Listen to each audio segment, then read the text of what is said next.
राजस्थान में सियासी संकट के बीच अब सभी की निगाहें कांग्रेस आलाकमान पर हैं। विधायकों की बगावत के बाद भले ही दिल्ली दरबार ने मामले को ठंडे बस्ते में डाल दिया है, मगर शीर्ष नेतृत्व का मौन बागी विधायकों को रास नहीं आ रहा। यही कारण है कि आलाकमान को आंख दिखाने वाले अब डैमेज कंट्रोल में जुट गए हैं। आखिर कैसे, देखिए इस खास रिपोर्ट।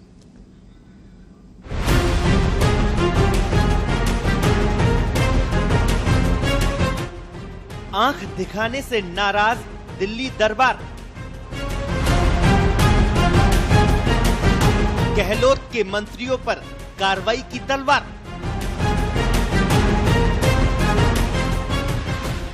क्या भारी पड़ेगा आलाकमान से आर पार? जवाब देने के बाद मंत्रियों की दिल्ली दौड़।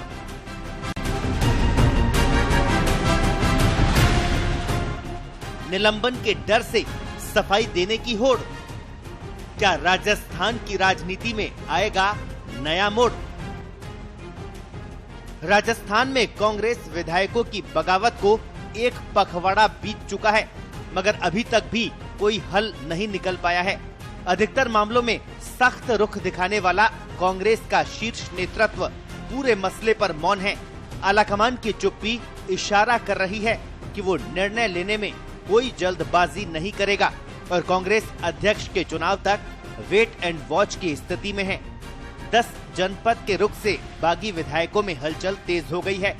बगावत की पटकथा को अंजाम तक पहुंचाने वाले यूडीएच मंत्री शांति धारीवाल, जलदाय मंत्री डॉक्टर महेश जोशी और आरटीडीसी चेयरमैन धर्मेंद्र राठौड़ ने नोटिस का जवाब दे दिया है।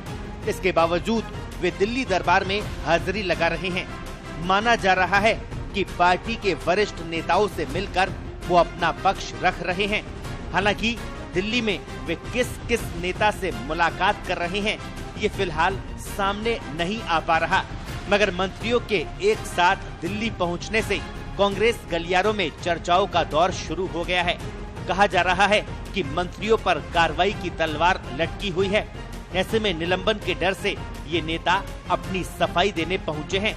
अब मंत्रियों का जवाब आलाकमान को कितना संतुष्ट कर पाएगा और इन पर क्या कार्रवाई होगी, ये भविष्य के गर्भ में है। हाईकमान के किसी भी आदेश के हम खिलाफ नहीं है, लेकिन अपनी बात हाईकमान तक पहुंचाना ये हमारा भी है। देश का कांग्रेस का कार्यकर्ता सोनिया गांधी जी को भरोसा करता है। अशोक गहलोत जी को सोनिया गांधी जी को नेता मानते हैं, हम सोनिया गांधी जी को नेता मानते हैं, राहुल गांधी जी को। हमारे लिए लेकिन सोनिया गांधी का बहुत आदर करते हैं। सोनिया गांधी जो कहेगी वो करेगी। सियासी घटनाक्रम के बाद मंत्रियों का रुख इशारा कर रहा है कि कार्रवाई के डर से वो बैकफुट पर है। दिल्ली में दिग्गज नेताओं के सामने अपना पक्ष रखकर वो ये जताने की कोशिश कर रहे हैं कि वो कांग्रेस के सच्चे सिपाही है और उन्होंने नेतृत्व को चुनौती नहीं दी है।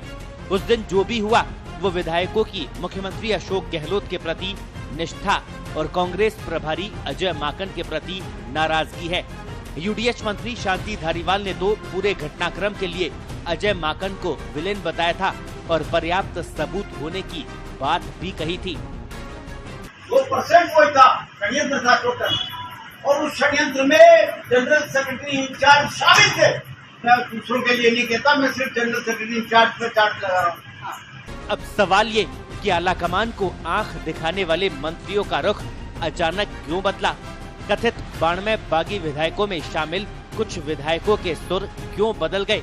और सवाल ये भी कि क्यों कांग्रेस नेतृत्व राजस्थान को लेकर कोई फैसला नहीं कर पा रहा? गहलोत समर्थक मंत्रियों की सक्रियता पर सचिन पायलट पूरी नजर बनाए हुए हैं। वे दिल्ली में कांग्रेस नेताओं से मिलकर सियासी मूड को भाप रहे हैं, तो प्रदेश में भी कोटा, झालावाड़ और टोंक जिले के दौरे में भारी भीड़ जुटाकर जनता में अपनी मजबूत पकड़ को साबित कर रहे हैं। ऐसे में कांग्रेस हाईकमान असमंजस में है, क्योंकि उसके सामने राजस्थान में सरकार बचाने और खुद के फैसले की कड़ाई से पालना कराने की सबसे बड़ी चुनौती है। इसके अलावा इस साल गुजरात में होने वाले विधानसभा चुनाव में सीएम गहलोत के वरिष्ठ पर्यवेक्षक और उनके समर्थकों के पास अहम जिम्मेदारी होने की वजह से भी मंत्रियों पर कार्रवाई का निर्णय करने में देरी हो रही है। अब मंत्रियों की दिल्ली दौड़ कितना रंग लाएगी ये देखना दिलचस्प होगा। स्पेशल रिपोर्ट, पत्रिका टीवी।